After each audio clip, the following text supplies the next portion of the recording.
Hello and welcome back to another episode of Fully Booked, the Hidden Gems author podcast, in which Craig Touch and myself, Roland Hume, chat some interesting figures and leading lights of this crazy industry of writing and self-publishing. And today we're actually stepping a little outside of just the boundaries of writing and self-publishing to talk about something that a lot of our listeners are always interested in. And this is how to sell more books, how to market books, how to take things to a more commercial level. And to that end, we are delighted to have a very special guest, Jess Cervellon,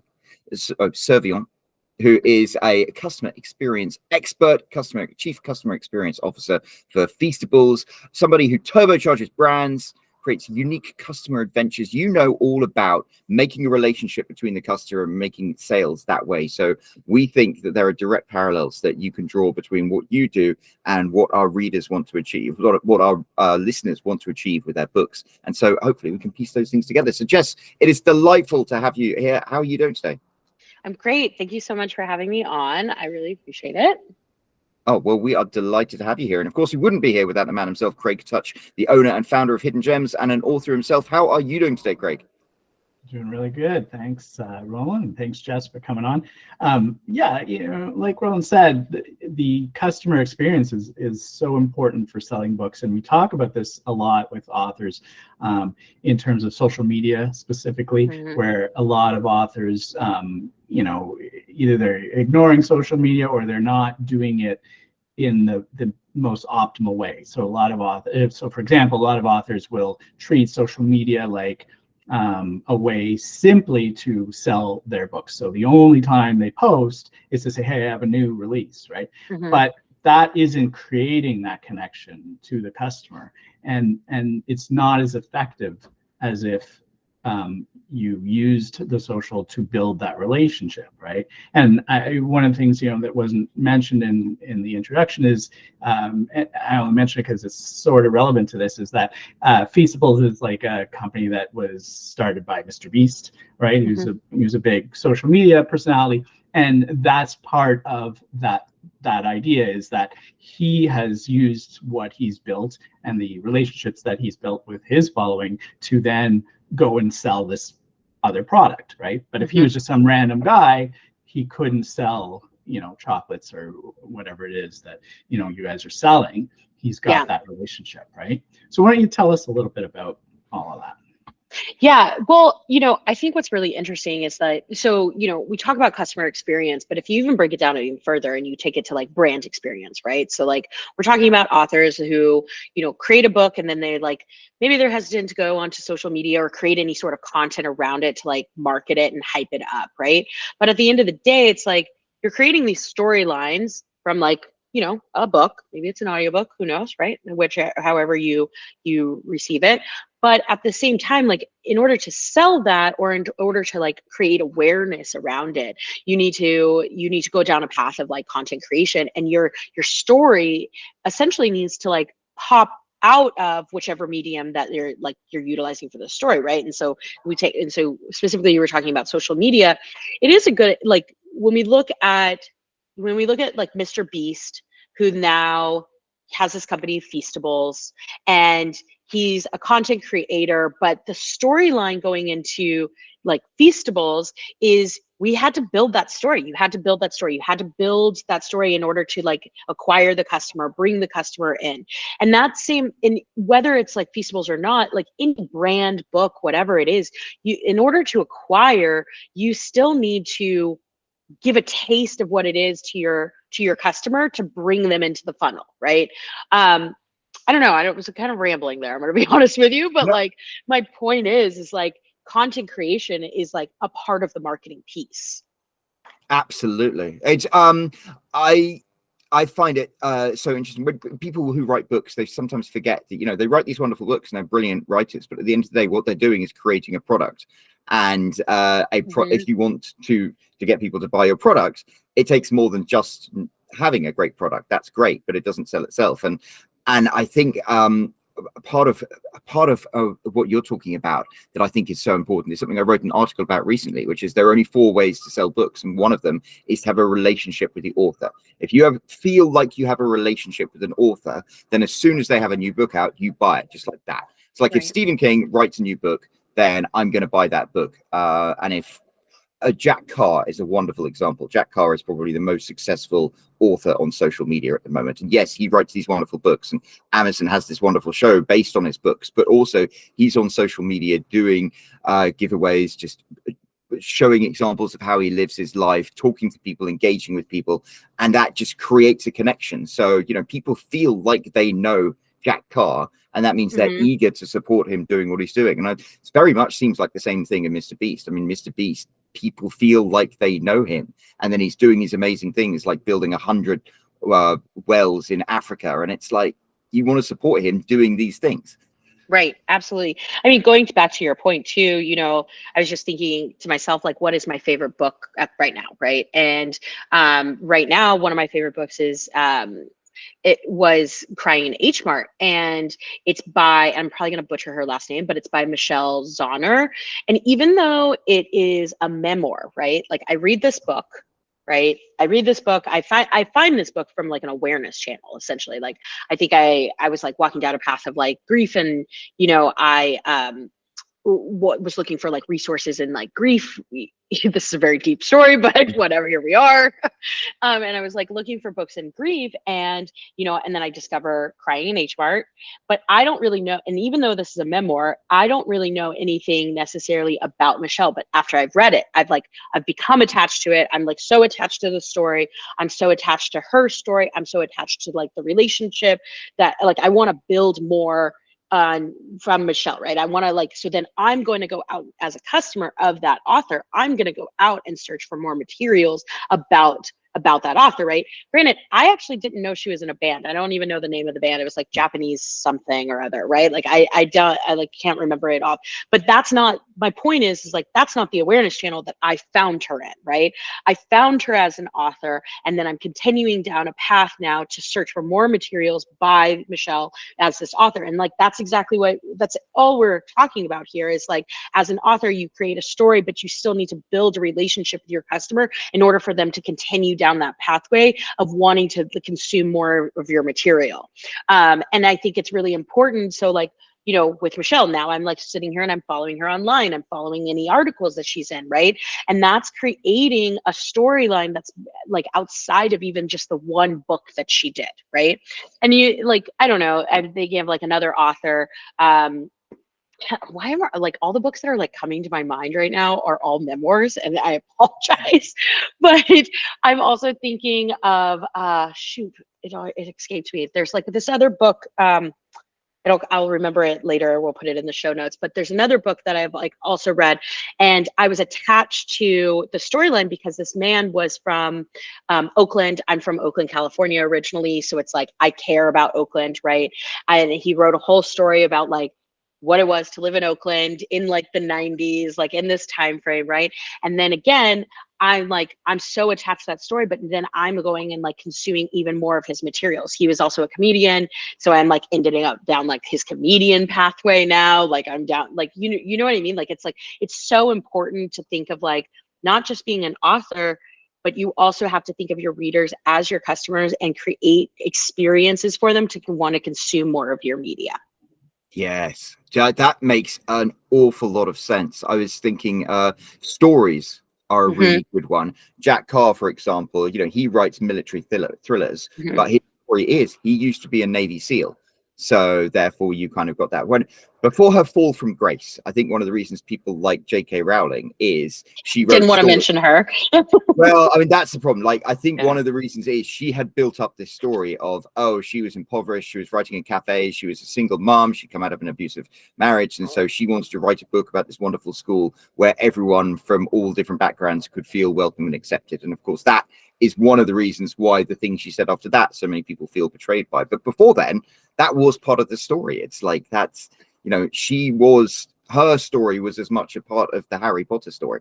And Jack Carr's story is as much a part of the James Reese and the Terminalist story. Right. And And sorry, now I'm like in this like rabbit hole because I'm also like thinking about like you also have to think about it from a perspective of like brand marketing too, right? You have to think about it in like brand marketing, branding, like your personal brand, right? And so so it's not even just like, okay, social media, it's like a website or maybe it's other media materials, content, whatever it is that you're talking about your stories and you're sharing a part of like who you are as an author. But I think why like it's so important is because you want these things to jump off of the page, right? Like you want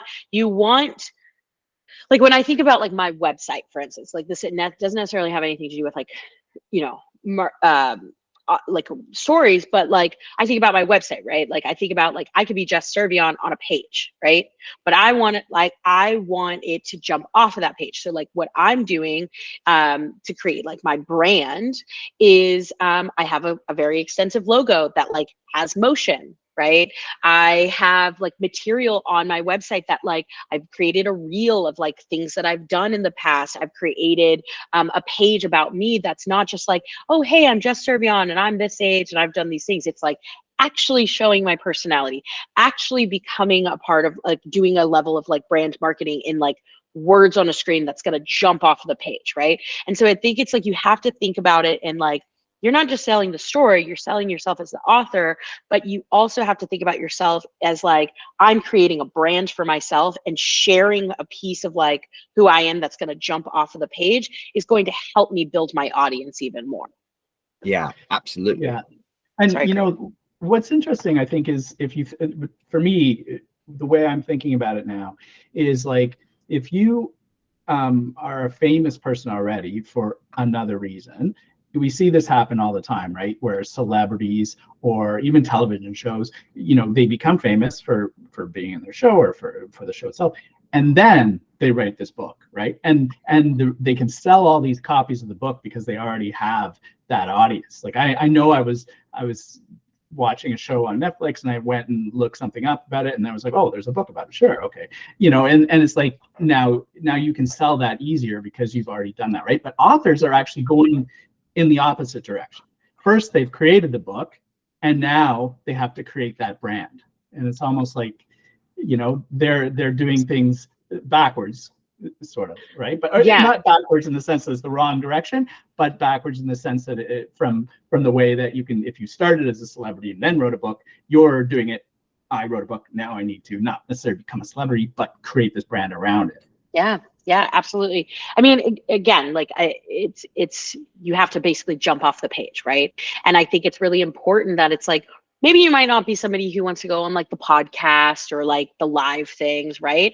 But you can create some sort of like branded materials and branded experience of who you are as an author, of who your stories are on like a website, on social media, on like whatever other types of media it is. But it's so important if you want to, I hate to like push this on like revenue, but it's like revenue and customers and selling things, you know, but it's like, in order to sell a book or for people to follow your material, you have to create that brand marketing experience. And then I think what's really important too is, so it's like, okay, we're telling the listeners like, all right, you have to create this like brand marketing, but here's some like tactical advice of like how you actually do that, right?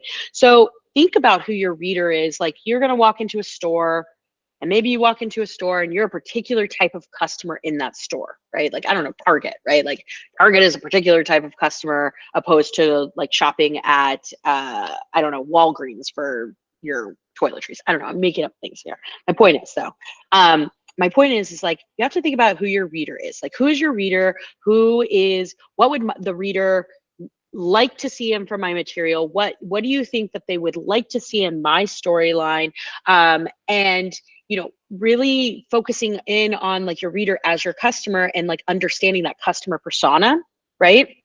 And then the second level of that is like, okay, I've gotten my customer persona. So like now, what type of material do I need to create for my customer persona? So like a tactical advice, like I mentioned crying in H Mart, right?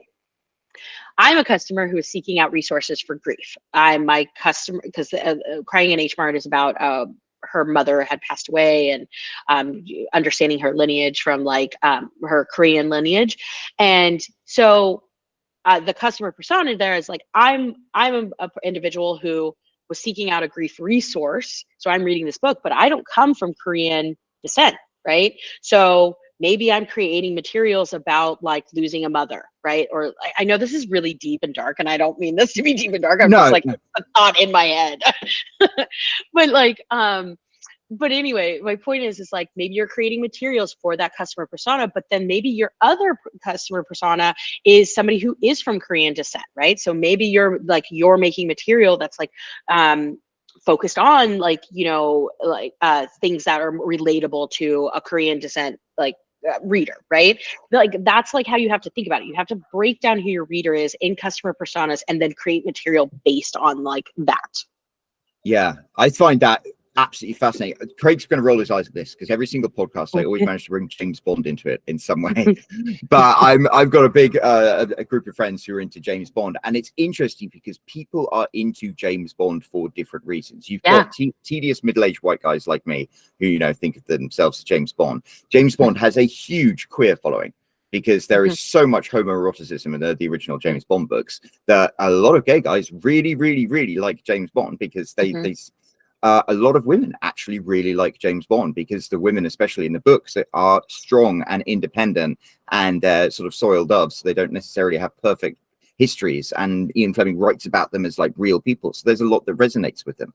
And so there are different things that appeal to different people that bring them to the same place in a book. Absolutely. What do you think, Craig? James Bond. He's like, oh my God, Roland, how did you do this every week?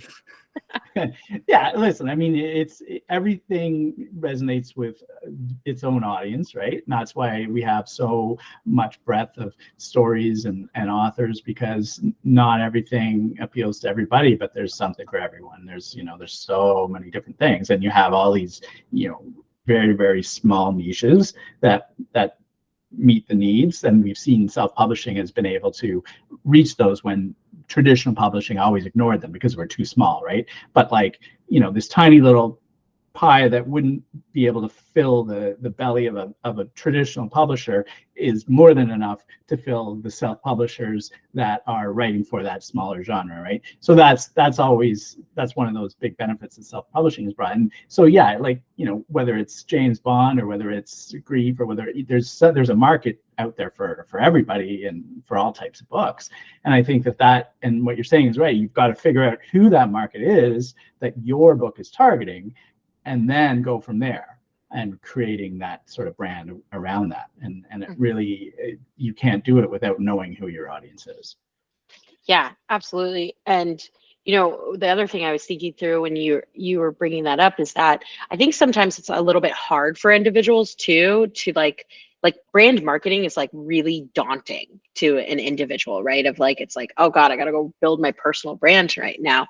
But I think that there's like also a lot of resources out there. There's also like individuals who also specialize in this, like freelance work, right? So it's like, if you, and this isn't like a tuning, right? Like for me, I'm literally saying like, when I went out and I wanted to build my personal brand, right? I like went out and I got a coach, right? Like I got a coach that helped me, like coached me through some things.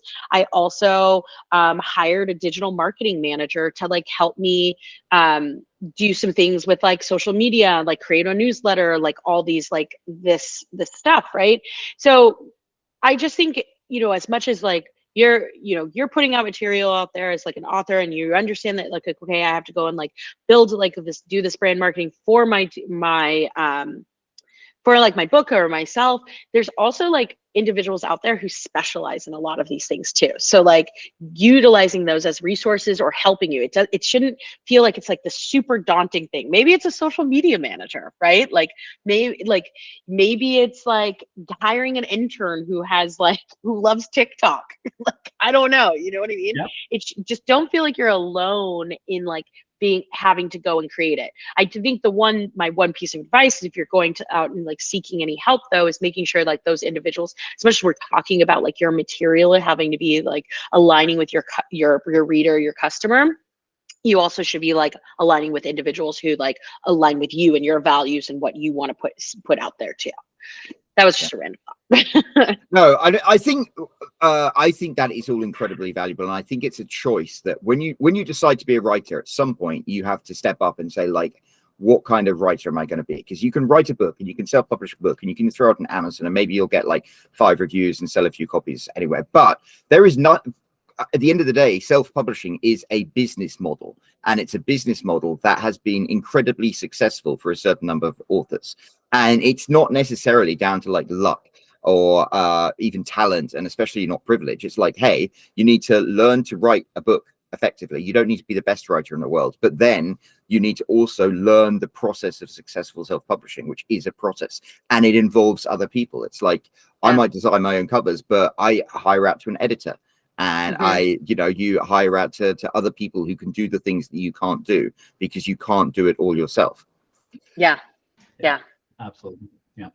And we talk about that all the time. And I mean, there's different, again, just like writing, there's different levels of every author has different levels of what they're comfortable with. Some are very comfortable with social media, some are very comfortable with all these other things, and some aren't. And so you figure out where your weaknesses are and you fill those with someone who's that's their strength. Or listen, if you don't have the budget and you're okay with learning stuff, you can learn how to do all these things too. I think the question is knowing what your options are and knowing what you can do. So maybe we should go over some of those ideas, right? Like, I know in a couple weeks ago in my author newsletter, I actually wrote about this topic a little bit, in the sense that the idea that authors want to get their names out there. And some of the ways to do that are things like, writing blogs or articles, guest posts for websites, or coming on to podcasts. Like if you're trying to connect with readers, you go on to the reader focused podcast. This one's more of an author focused podcast, but authors are also readers. And in fact, most authors read a lot. So coming on to talk about whatever it is you're talking about that helps authors will also expose you to those authors in the reader side of those authors, right? So it helps to come on to things like even like this, or when of course social media, but there's other things too, right? So what other things can people do to sort of create these brands? Yeah. So I mean, I keep going back to like personal branding, right? So like for myself, like I like, and I don't know, like I don't want to just make it about like personal branding, right? But like the reason it's so relevant to this conversation is because I think what's so important for me and like my like top pillar is actually community building. And so what I mean by that is like yes, like okay, for sure there's like all these things, like you can do like all this content creation, and maybe it's like you sign up for the talks or do all these things, but I think it's also a little bit of like going out into the community and like going to events that are relevant to like maybe the material that like you want to put out into the world, or maybe there's like another, I don't know, micro influencer out there that's like hosting an event. It's important to like go to those things and build a community around you, because you're going to like having conversations with other individuals who are like in the same pathways as you is going to help inspire you in creating like those marketing materials, that content, or even just like inspire you in a pathway of like, oh, well, maybe I should do a newsletter too, or maybe I should, maybe not a newsletter, maybe I should write a personal email to like all of my readers, whatever it is, right? Like I'm literally mentioning things that I have actually done in the past, but like I have been inspired by other individuals in the community. So I think it's like, it's not just like content creation, it's also ensuring that you're going out there and like having conversations with other individuals who are like in like-minded areas. Does that make sense? Networking, yeah. Yeah, networking. I was like saying it in more words. yeah. But I mean, and that's a good point. Like going to author conferences or reader conferences, writing conferences. I mean, there's so many of those, and we've had podcasts about some of the big ones, and we've written some blogs about them as well. But that is a great way to meet both authors and readers. I mean, again, it's, there's some that are specifically for authors, and there's some that are for readers, and there's some that are sort of for both. But there's tons of them, and depending on where you live, sometimes you have to travel. But I mean, in general, I think that there's enough of them these days that you can, and there's virtual ones too, so you don't even have to leave your house, especially since COVID, right? A lot of things went online during COVID and stayed online, or at least have an online option when they didn't have it before, right? So that's one of the ways. Because I know, listen, a lot of authors are introverts, or would identify that. I was gonna say, like, funny enough, like most people probably won't think this, but I'm actually an introvert, and people are going to think I'm an extrovert. But like, these are all like tactics that I have personally done. Like, I've had to like put myself out there and like do these things to like build a community, build content, like all of this stuff too. So I know for the introverts out there that are listening, I know it sucks, but I promise you, I'm holding your hand. Well, I think in some ways you can also say to people, like, you don't have to do everything. If you're not into making YouTube videos, you don't need to. But maybe writing a newsletter is something that really, really works for some people. Other people, they can't be bothered to do that. But jumping onto making TikTok videos or jumping onto Instagram Live or something works for them. It's, you find what works for you and then lean into that. Right. Absolutely. And one more point to like kind of tie it all back to like when we first began this conversation about like customer experience and like building that brand experience. I think what's really important, like when think about it in the terms of like, okay, e-commerce, right?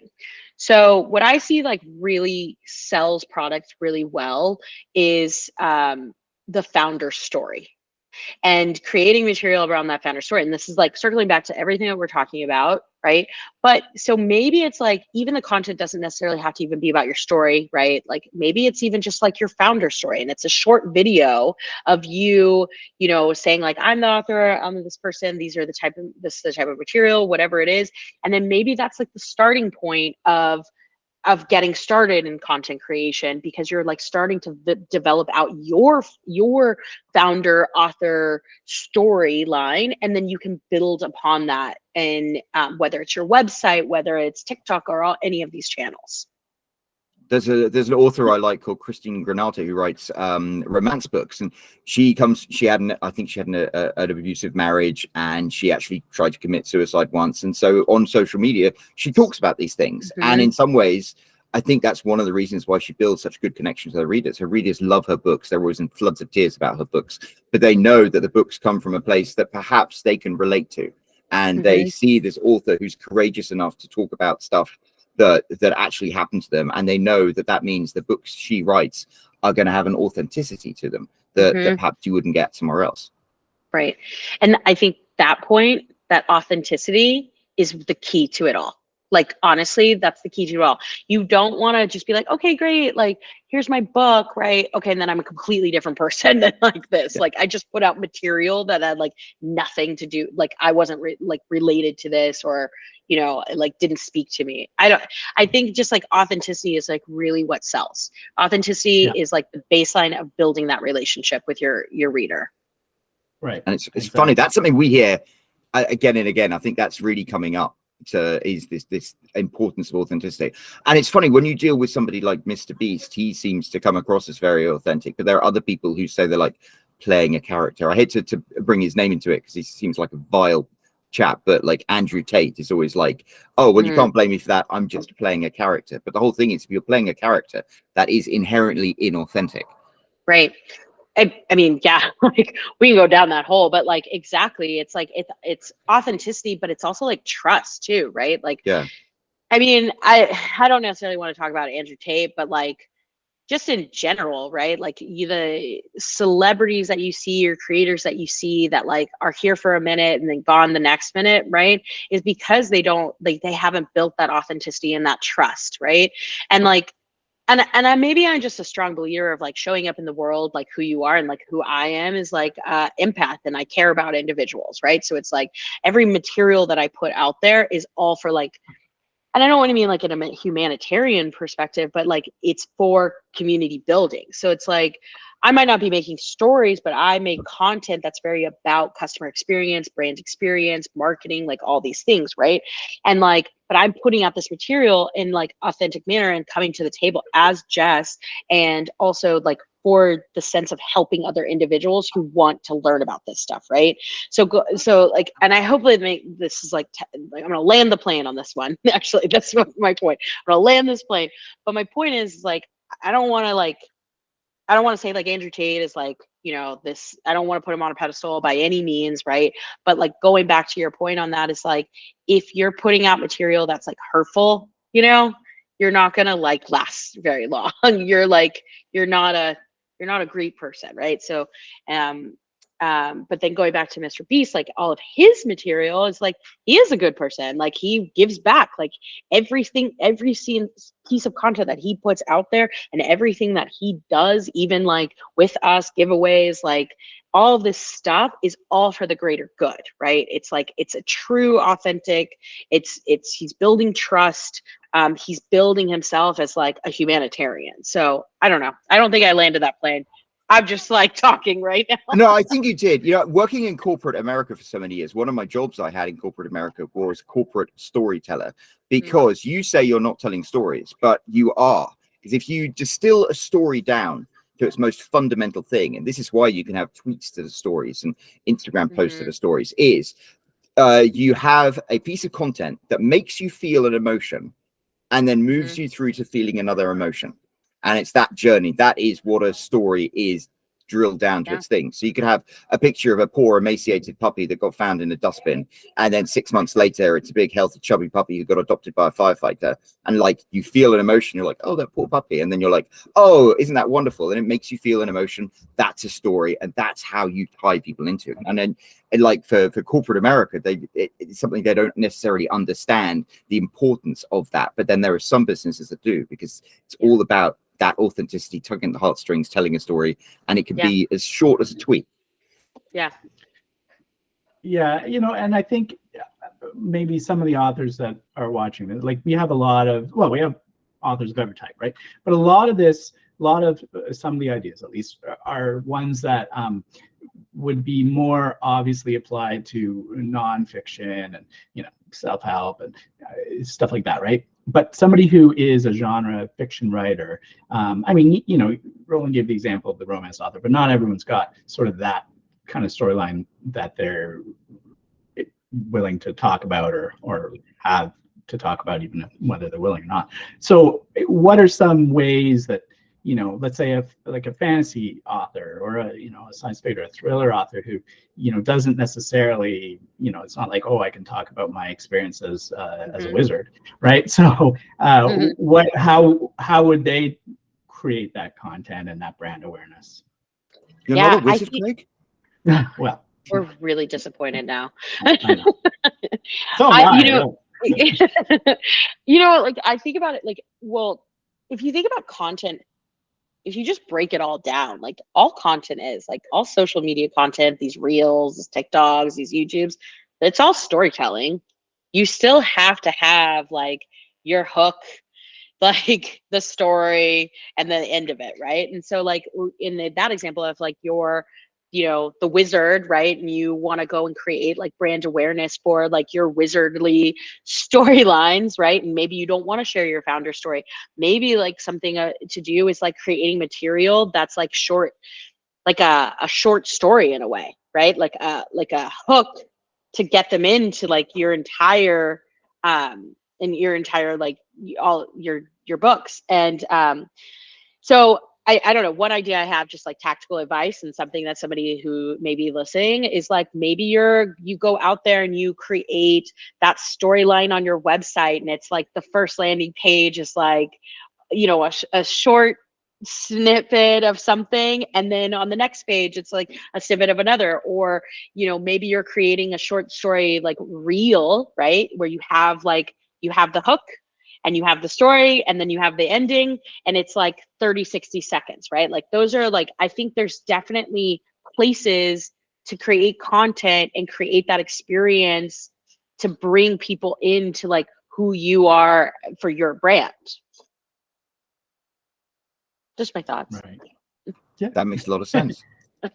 Yeah, I mean, I guess it's sort of almost like coming up with, you went and you wrote the whole book, and now you've got to come up with all these other little things to create this brand. But authors have to remember, especially when you're self-published author, that what you're doing, you create this product, but you're a business, right? An author is their own business.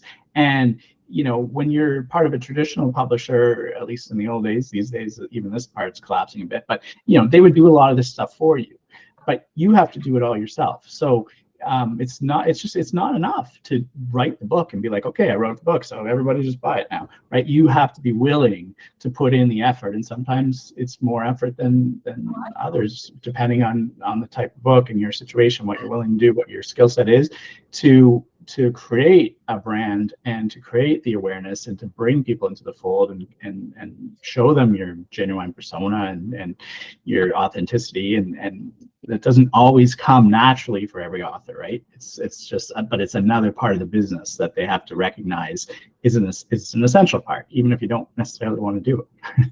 Yeah, no, absolutely. I mean, you still have to create like your reader's experience with you as like an author to like want to continue purchasing from you.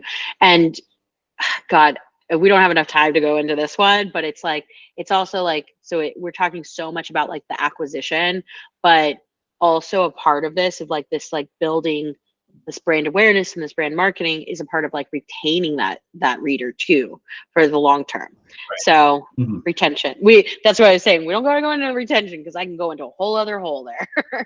Well, I think it again comes down to being authentic, because if you end up being inauthentic and don't give people, if you suddenly change shifts or become someone else, then that's how you lose people. Yeah.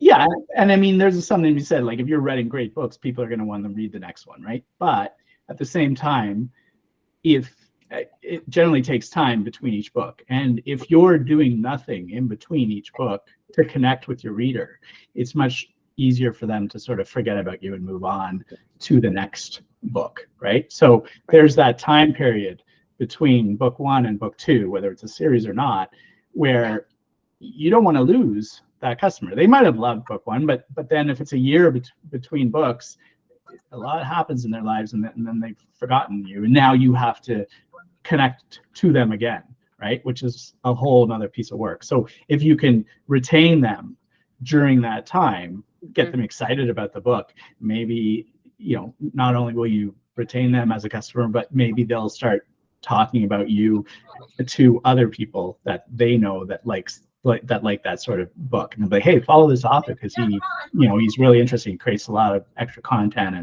and whatever, and that might even help sort of guerrilla market more people in there. Yeah, and I think it's also really important too. I mean, like not to like force people to go and like create all these content channels and do all these things, but like I think it's also really important to create these kind of like communities and these forums for you to like develop relationships with your readers, because as you're going through that time period of like the next book, right, that's like an avenue for you to even get like feedback to like on like how do you even create that next one, right? Like sometimes we all like hit the creator's block and then or the writer's block in this case, but like we hit that, and then sometimes it's just like, oh God, like I can't create. But then it's like if you've created this community around you that's like of people who are like really into your material, that and like maybe they're giving you feedback, whether negative or positive, that will like also help draw some inspiration to your next piece. I wrote an entire book because I had some readers were like, hey, what happened to this couple you mentioned, but we never heard from them again. And I was like, actually, now I think about it, that couple could have a story. And then boom, there we go. And I think oh no, go ahead, Craig. Well, I think that's actually what a lot of authors use their mailing list for and stuff. They'll ask questions of their lists and say, hey, what do you think about this or this storyline? And sometimes that is a really good way to sort of get new ideas and find out if people are interested in the ideas that you're sort of starting to kick around. Like you could even say, hey, I'm thinking about writing the next book about this, and maybe everyone will be like, it's not so interesting, or maybe they'll say, yeah, that's a good idea, but what about this? It could help. There's other benefits to it, right? Yeah, absolutely. I mean, like, you just got to think of it like a business. Like, these are your owned channels. You know, Right. like your mailing list is your mailing list, or your newsletter list, or, you know, the community that you're building, or the community that you go out and see in real life, or the webinar events, whatever it is, right? Like, you're building that community, you're building like that loop that helps you continue growing you. If you're an author, that's your business. So they're helping you grow as an author and your business. Yeah, and that's really, at the end of the day, that's it. You need, just as you need people to edit your books, you need people to design your covers, you need readers to read them. Right.